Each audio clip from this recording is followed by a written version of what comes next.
Diciembre de 1940 marcó un punto de inflexión silencioso en la historia mundial, mientras las bombas alemanas rugían sobre Londres y la supervivencia de Gran Bretaña pendía de un hilo. Un conjunto de cifras, tratados y cifras de oro estaba reorganizando el destino del Imperio Británico.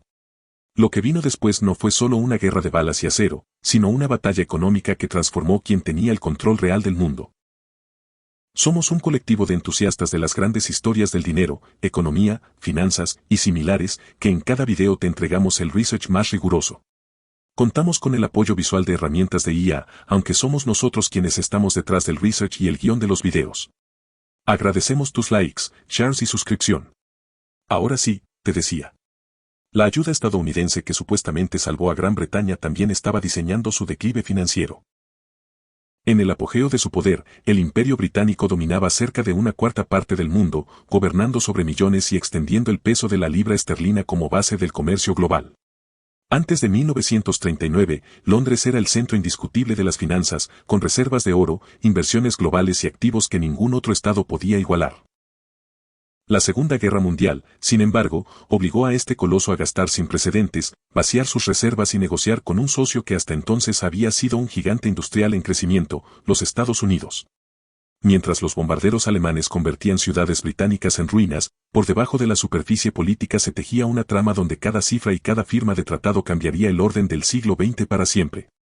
El imperio en ruinas y el auge estadounidense. El comienzo de la Segunda Guerra Mundial encontró al Imperio Británico luchando por mantenerse en pie.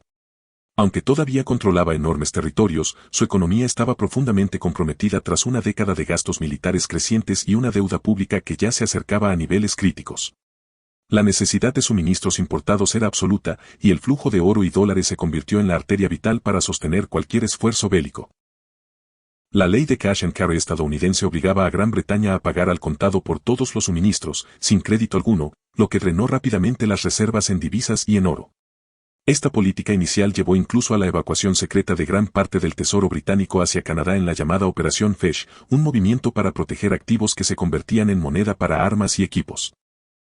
En este contexto, la Casa Blanca, todavía con el país oficialmente neutral, negoció en septiembre de 1940 un acuerdo singular: 50 destructores estadounidenses obsoletos a cambio de arrendamientos de bases británicas con plazo de 99 años en puntos estratégicos alrededor del Caribe y el Atlántico Norte.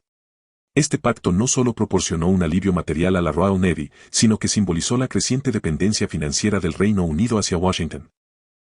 A comienzos de 1941, el programa conocido como Land-Lease fue aprobado por el Congreso de Estados Unidos, marcando la transición de simples ventas condicionadas a un sistema de ayuda diferida que enviaría decenas de miles de millones de dólares en bienes militares y logísticos a las naciones aliadas. El total de esta ayuda a la corona británica ascendió a más de 30.000 millones de dólares, equivalente a cientos de miles de millones de dólares en términos actuales, convirtiéndose en el mayor flujo de recursos jamás visto entre naciones en guerra. Este apoyo fue un salvavidas militar, pero también una herramienta de transformación económica. El peso financiero y estratégico pasó gradualmente de Londres a Washington, marcando el inicio de un proceso donde la capacidad industrial y la hegemonía monetaria estadounidense desplazarían a las finanzas británicas como pilar del orden global. La transformación del poder económico. La crisis financiera de Gran Bretaña a finales de 1940 llevó a un diálogo inédito entre Londres y Washington. En diciembre, el primer ministro advirtió que pronto no podría seguir pagando suministros con efectivo, y el presidente estadounidense comenzó a buscar una salida legal que evitara violar sus leyes de neutralidad. Para ello surgió en el Congreso una propuesta ambiciosa, destinada a permitir la transferencia de armas y bienes sin exigir pago inmediato, argumentando que la defensa británica era vital para la seguridad estadounidense.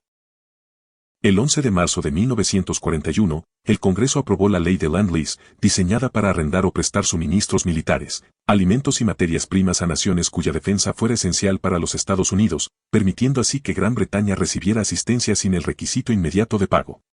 Este acto legislativo representó un giro profundo en la política exterior estadounidense.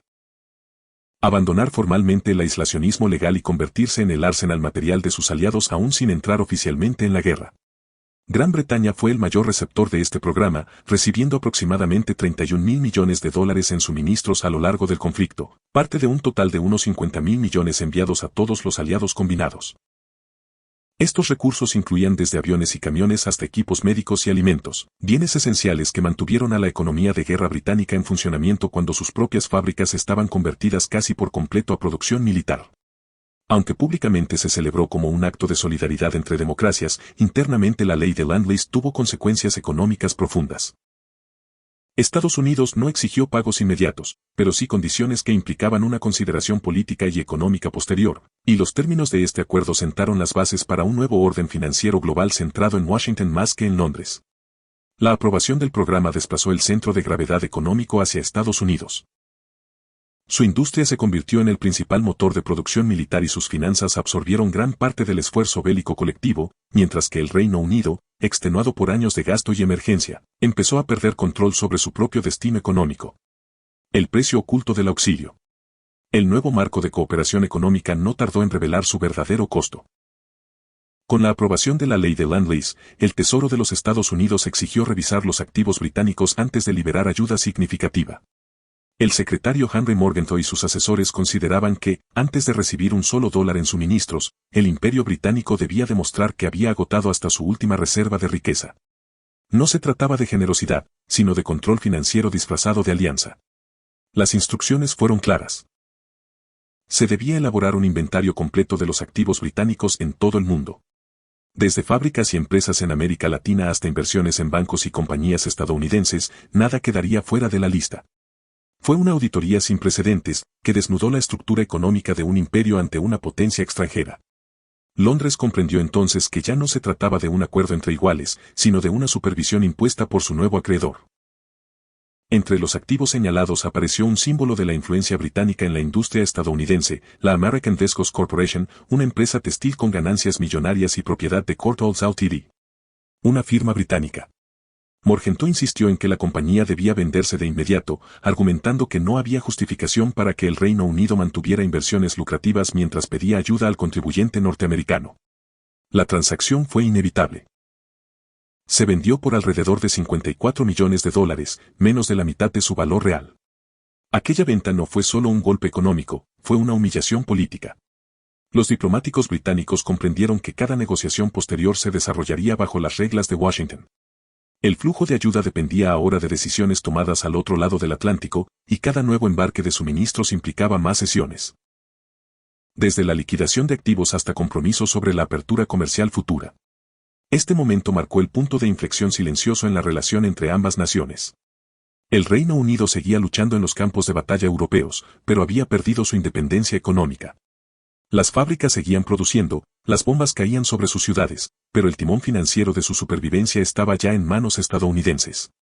El poder imperial se mantenía solo de nombre. La bancarrota había comenzado, aunque aún nadie se atrevía a pronunciarla. Las bases perdidas y la cesión del Atlántico. El siguiente capítulo del desmantelamiento imperial no se escribió en libros contables, sino en mapas. A medida que los submarinos alemanes hundían barcos mercantes a un ritmo devastador, Gran Bretaña rogó a Washington por 50 destructores navales que pudieran reforzar la defensa del Atlántico. Eran buques antiguos, oxidados, casi inservibles, pero representaban la diferencia entre sostener la línea marítima o morir de hambre. La respuesta de Roosevelt llegó con una sonrisa diplomática y un precio innegociable: bases. En septiembre de 1940, los dos gobiernos firmaron el llamado Acuerdo de Destructores por Bases, por el cual Gran Bretaña otorgó a Estados Unidos derechos de arrendamiento por 99 años en una cadena de enclaves estratégicos que incluían Terranova, Bermuda, Jamaica, Trinidad, Santa Lucía y la Guayana Británica. A cambio, recibiría los viejos barcos de guerra. Era un intercambio desigual, pero disfrazado de cooperación. Washington no enviaba solo acero flotante. Obtenía presencia militar en un arco que dominaba el Caribe y el Atlántico Occidental. El acuerdo transformó el equilibrio del hemisferio. Las bases, que alguna vez habían sido símbolos del poder naval británico, se convirtieron en pilares de la proyección estadounidense. Desde ellas despegarían aviones de patrulla, se desplegarían radares y se controlarían las rutas comerciales que, hasta entonces, Londres había considerado suyas por derecho histórico. Los analistas británicos comprendieron que, con un solo tratado, habían cedido su red de seguridad marítima y con ella una parte de su soberanía global. Aunque la propaganda oficial celebró el pacto como una alianza de civilizaciones libres frente al fascismo, en los círculos de inteligencia británicos se hablaba con amargura de una venta de liquidación estratégica. En los meses siguientes, los oficiales estadounidenses comenzaron a construir infraestructura permanente en las islas, puertos y aeródromos que antes ondeaban la Union Jack. Para Washington, aquellas bases serían el punto de partida de su influencia en el Atlántico; para Londres, un recordatorio de que la guerra estaba consumiendo no solo su economía, sino su mapa del mundo. El resultado fue un cambio irreversible. En apenas un año, Estados Unidos había pasado de ser un proveedor de suministros a convertirse en la potencia con mayor alcance geográfico del planeta. Gran Bretaña seguía en pie, pero su papel había mutado; ya no era el guardián de los mares, sino el cliente dependiente del nuevo imperio que crecía silenciosamente desde el otro lado del océano. El artículo 7, la cláusula que desmanteló un imperio. En 1941, mientras la guerra devoraba recursos a una velocidad sin precedentes, los equipos de negociación británicos se enfrentaron a una nueva exigencia estadounidense. Para recibir la ayuda plena del programa Lend-Lease, Gran Bretaña debía aceptar un compromiso escrito que parecía técnico, casi burocrático, pero cuyo impacto sería devastador. Era el artículo 7, una cláusula que obligaba a eliminar el sistema de preferencia imperial, el pilar económico que mantenía unida a la Commonwealth.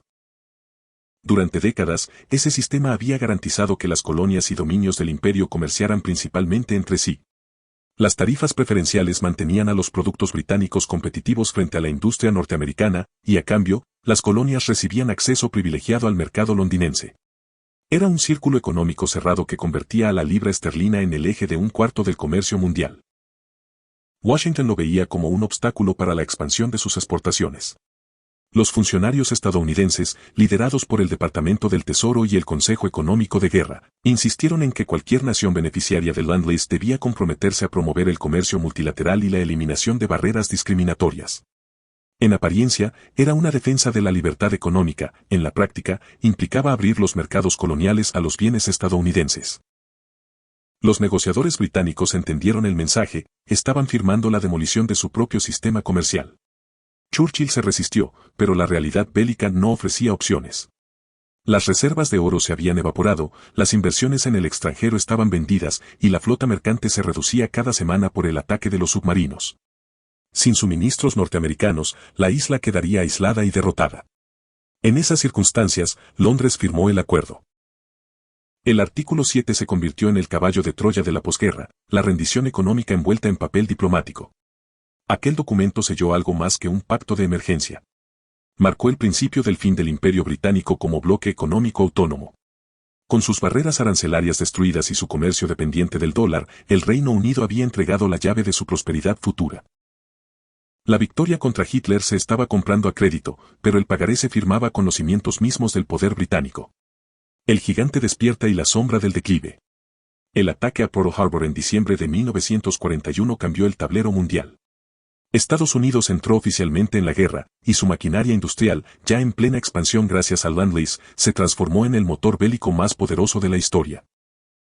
En cuestión de meses, fábricas de automóviles comenzaron a producir tanques, bombarderos y motores navales. La producción industrial estadounidense se duplicó entre 1941 y 1944, y su PIB creció más del 70% en 4 años, una cifra sin precedentes en cualquier conflicto anterior.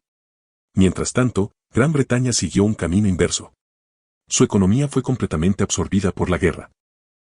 Las exportaciones civiles se desplomaron, los ingresos fiscales se agotaron y el endeudamiento con Washington creció hasta niveles nunca vistos. El país se convirtió en un vasto taller militar al servicio del esfuerzo aliado, pero su mercado global, construido durante más de un siglo, colapsó. En América Latina, África y Asia, las empresas estadounidenses comenzaron a ocupar el espacio comercial que los británicos habían dejado vacío. Para 1943, la diferencia de poder económico entre ambos aliados era abismal. Mientras la libra esterlina perdía su papel como divisa internacional, el dólar estadounidense emergía como el nuevo patrón de referencia. La concentración del oro mundial en las bóvedas de Fort Knox y el control de los flujos de crédito otorgaron a Washington un dominio financiero que no requería conquista militar. La guerra había transferido la hegemonía del comercio y las finanzas del Támesis al Potomac. Las fábricas estadounidenses producían simultáneamente para la guerra y para el consumo futuro. Mientras Detroit ensamblaba bombarderos, también diseñaba los automóviles que llenarían las carreteras del mundo en la posguerra.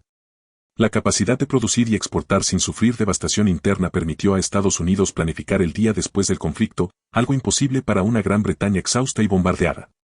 La prosperidad norteamericana se cimentó en la ruina controlada de su aliado. En 1944, los líderes aliados se reunieron en Bretton Woods para diseñar el nuevo sistema financiero mundial. Fue allí donde se oficializó lo que ya era evidente: el dólar sería la moneda de reserva global, respaldada por las reservas de oro estadounidenses. El Reino Unido, incapaz de resistirse, aceptó la nueva arquitectura con resignación. Había ganado la guerra en los campos de batalla, pero la había perdido en las mesas de negociación. La supremacía económica había cambiado de manos, y el nuevo imperio ya no llevaba corona, sino bandera de estrellas. La victoria que llegó con factura. Agosto de 1945 trajo el fin de la guerra, pero también el inicio de un colapso inesperado. Las calles de Londres celebraban la rendición japonesa mientras las fábricas cerraban, las minas de carbón se quedaban sin mano de obra y los puertos permanecían vacíos. El Reino Unido había ganado la guerra, pero estaba exhausto. Su deuda externa había aumentado en más del 800% desde 1939 y el país dependía por completo de los suministros financiados por el Lend-Lease. Lo que nadie en Downing Street esperaba era que, en cuestión de días, esa línea vital sería cortada con una frialdad burocrática.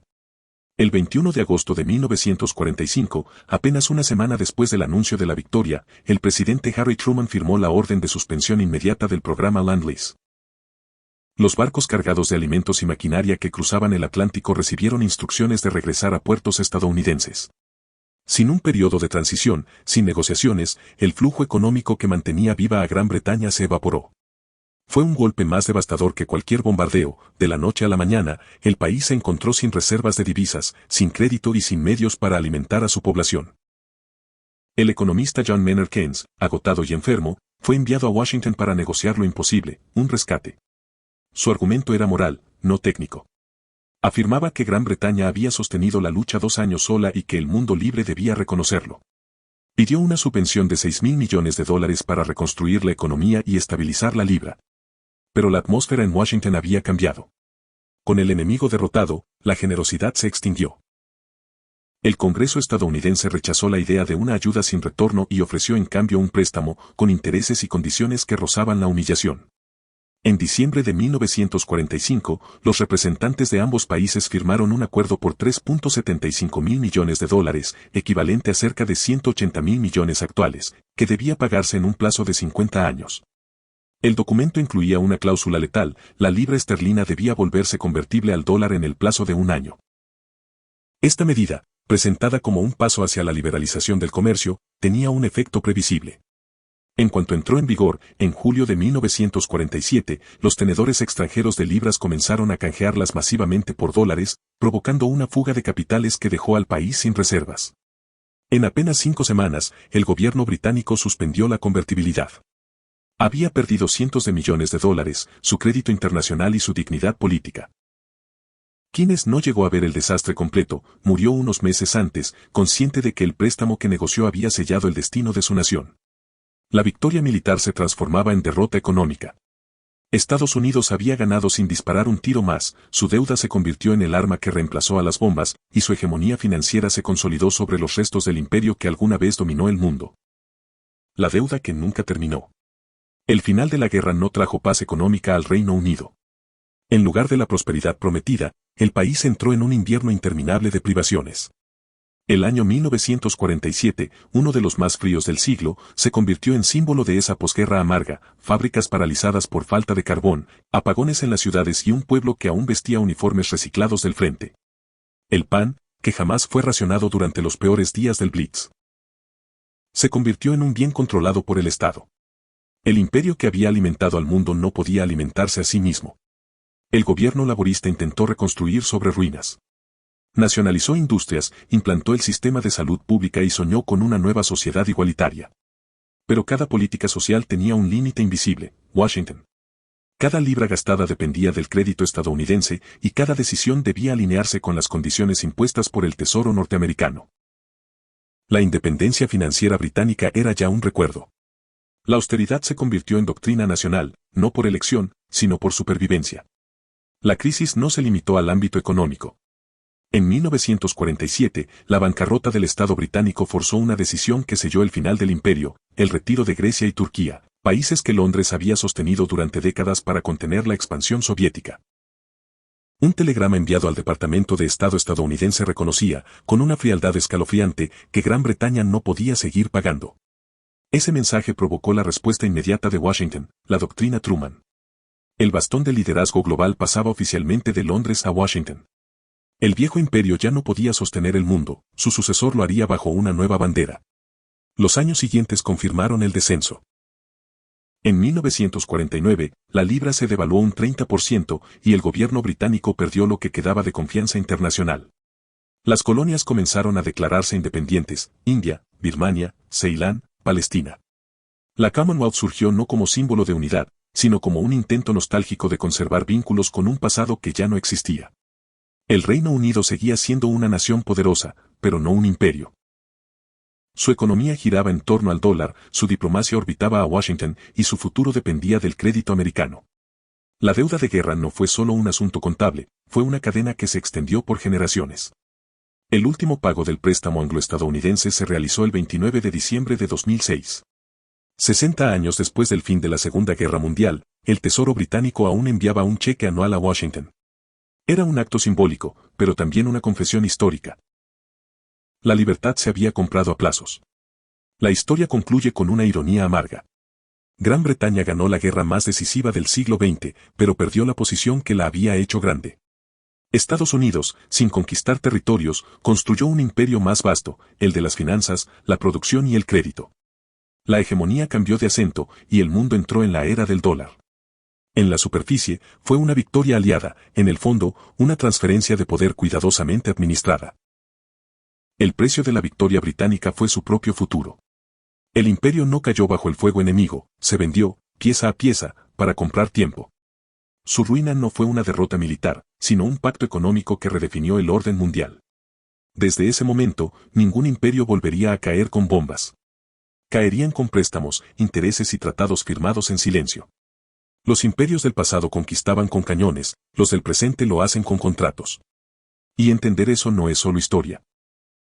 Es entender el mundo en el que vivimos hoy. Si este video te hizo ver la Segunda Guerra desde una nueva perspectiva, deja tu like y suscríbete si quieres seguir explorando cómo las decisiones financieras moldearon el siglo XX y siguen dictando el XXI, y activa la campana. No olvides que tu feedback es muy importante para nosotros, porque nos permitirá mejorar nuestras siguientes entregas. Gracias por quedarte hasta el final.